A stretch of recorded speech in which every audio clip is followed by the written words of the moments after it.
Hello everyone, welcome back to my channel. तो आज के इस वीडियो में मैं बताने वाली हूँ आपको last 18 day strategy for CUET UG 2024। So let's get started. तो सबसे पहले इम्पॉर्टेंट चीज़ है हमारा सिलेबस। हमें अपना सिलेबस अच्छे से पता होना चाहिए कि हम आखिर पढ़ने क्या जा रहे हैं, नहीं तो हम बहुत ही अननेसेसरी चीज़ें भी पढ़ ले जाते हैं। सेकंड इम्पॉर्टेंट चीज़ है कि हमें अपनी टू डू लिस्ट प्रिपेयर कर लेनी चाहिए। ये हमारे लास्ट 18 डेज़ में बहुत हेल्प करने वाली हैं। अब हमारे पास टाइम नहीं है कि हम प्लान करते बैठे रहें कि हमें कैसे क्या करना है। अब डायरेक्ट हमें एग्जीक्यूशन पे वर्क करना है। तो इसलिए आप टू डू लिस्ट अपनी बनाइए और अपनी वॉल पे स्टिक करिए और इसे पूरे दिन फॉलो करिए। यही आपको ज़्यादा हेल्प करेगी।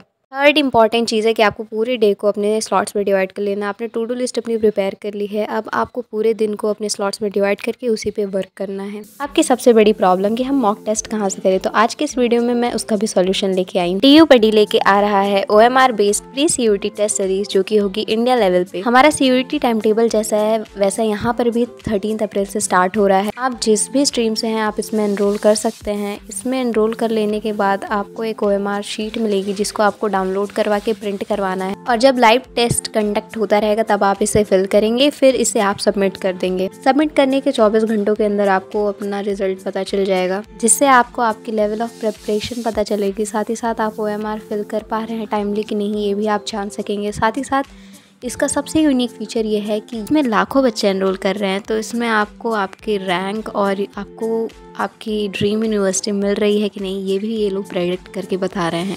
और ये सारे लाइव टेस्ट आपको सिर्फ 9 रुपये में मिल रहे हैं।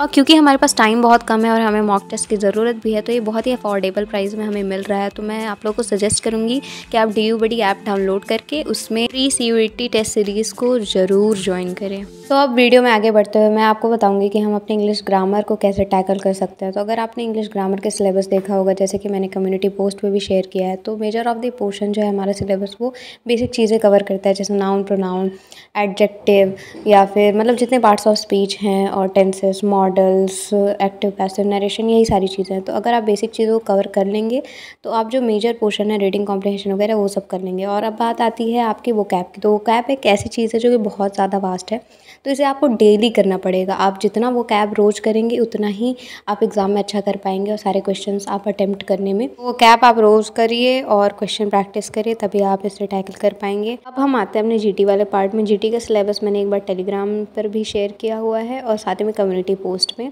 तो आप इसे देख लीजिएगा। तो अब GT की बात करें तो आपको करंट अफेयर्स जो है वो लास्ट 6 मंथ की कर लेनी चाहिए, वीकली और मंथली।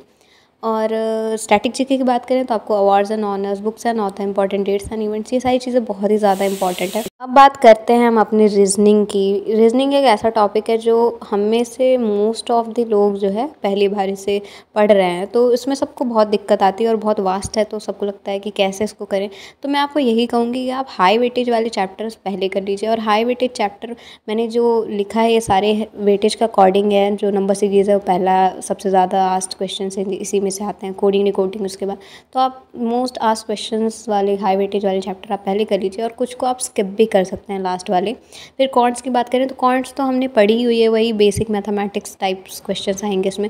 तो इसमें भी आप लास्ट के जो मैंने ये लीस्ट या लो वेटेज चैप्टर्स हैं इनको आप स्किप कर सकते हैं जो मैंने लिखा है, और बाकी आप क्वेश्चन प्रैक्टिस जितनी कर सकते हैं उतनी करिए।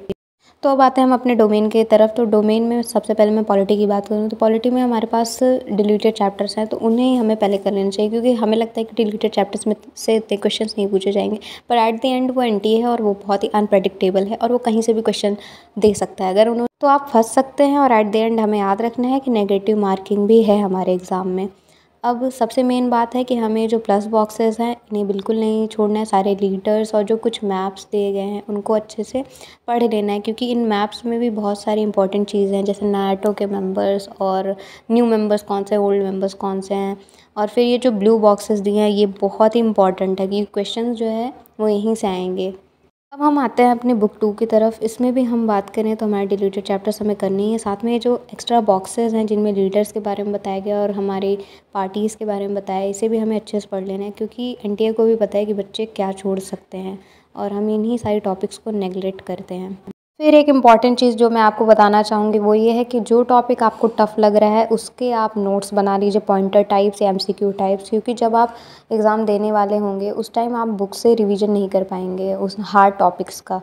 तो उनका अगर आप नोट्स बनाए रखेंगे तो आपका ईयर और डेज़ और जो भी इंपॉर्टेंट इवेंट्स होगा वो रिकॉल हो जाएगा। नेक्स्ट इंपॉर्टेंट चीज़ है हमारा पीवाईक्यू आप बिल्कुल स्किप करके मत जाइएगा, क्योंकि पीवाईक्यू से हमें पता चलेगा कि लेवल ऑफ क्वेश्चन क्या है या फिर टाइप ऑफ क्वेश्चंस कैसे आ सकते हैं। सबसे खतरनाक हमारा हिस्ट्री है। हिस्ट्री में मैं आपको सजेस्ट करूँगी कि आप एंशिएंट को पहले कर लीजिए क्रोनोलॉजिकल वे में, क्योंकि एंशिएंट थोड़ा रिलेटिवली ईजी है दैन मेडिवल। मेडिवल में हमारा एक चैप्टर कटा है जो कि है किंग्स एंड क्रॉनिकल्स।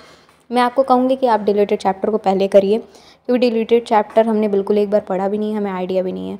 और मॉडर्न में भी ऐसे ही हमें 2 डिलीटेड चैप्टर हैं, उनको हमें कंप्लीट कर लेना चाहिए पहले। फिर उसके बाद मैं कहूँगी एंशिएंट के बाद आप मॉडर्न पढ़ लो, क्योंकि मॉडर्न थोड़ा सा ईजी पड़ जाता है और हम उससे रिलेट भी कर जाते हैं। और मेडिवल पे टाइम और मेहनत दोनों दीजिए, क्योंकि मेडिवल टफ़ है। और फिर एंशिएंट करिए, आप मॉडर्न करिए, दैन मेडिवल करिए। और क्वेश्चंस तो आप ज़रूर से ज़रूर सॉल्व करिए, क्योंकि एट द एंड आपकी क्वेश्चन प्रैक्टिस ही आपको एग्ज़ाम एस करने में मदद करेगी। ज्योग्राफी की मैं बात करूँ तो इसमें बहुत ज़्यादा डिलीटेड चैप्टर्स तो नहीं हैं। जैसे मैं बुक 2 में देखूँ तो एक भी चैप्टर डिलीटेड नहीं है, लेकिन इसमें आपको कंटेंट बहुत ज़्यादा मिलेंगे। आप इसमें जो बॉक्सेस हैं इनको स्किप मत करिएगा। और डेटा बहुत ज़्यादा है, तो मैं आपको कहूँगी हर एक डेटा इंपॉर्टेंट नहीं रहता है, तो आप ध्यान से ही देखिए, बहुत ज़्यादा चीज़ें आप ना पढ़ लें। और साथ ही साथ आप जैसे मिनरल एंड एनर्जी रिसोर्सेज हो गया, water resources, land resources and agriculture, ये सारे टॉपिक ऐसे हैं जिनमें थोड़ा डेटा ज़्यादा है। तो आप मैं कहूँगी कि इनके पॉइंटर नोट्स बना के रख लीजिए। पॉइंटर नोट्स से आप इनको एट द एंड रिकॉल कर पाएंगे चीज़ें हैं क्या। बुक 1 की मैं बात करूँ, बुक 1 में प्राइमरी सेकेंडरी एक्टिविटीज़ तक तो चैप्टर्स ठीक हैं, टर्शरी तक भी ठीक है, लेकिन ट्रांसपोर्ट एंड कम्युनिकेशन और इंटरनेशनल ट्रेड में डेटा बहुत ज़्यादा है। तो मैं आपको सजेस्ट करूँगी कि आप टॉपिक के पास में ही थोड़ा स्टिकी नोट्स में पॉइंटर्स फॉर्म में इंपॉर्टेंट डेटा को लिख लें, जैसे आपको बाद में रिकॉल करने में आसानी रहे। टाइप्स ऑफ कोड्स एक ऐसा टॉपिक है जो कि थोड़ा कन्फ्यूजिंग है और हम इसे स्किप कर देते हैं, तो इसको भी ध्यान से पढ़ लीजिएगा। और साथ में ये जो रैंक दी गई है इसको आप बिल्कुल स्किप मत करिएगा। और चैप्टर्स के अंदर भी कुछ टॉपिक हैं जो हमारे एग्ज़ाम ड्यूरेशन में कटे हुए थे, तो आप इनको भी स्किप करके ना जाइएगा। एट द एंड आपको हार्ड टॉपिक को ज़्यादा टाइम देना है और इजी टॉपिक्स को थोड़ा लेस टाइम देंगे तो भी चलेगा, लेकिन छोड़िएगा मत कुछ भी। और जितना हो सके क्वेश्चन प्रैक्टिस करिए, मॉक टेस्ट सॉल्व करिए, पीवाईक्यू सॉल्व करिए। तो ये था आज का वीडियो। आई होप आपको ये अच्छा लगा हो। मिलते हैं नेक्स्ट वीडियो में, तब तक do subscribe my channel. Thanks for watching, take care, bye bye.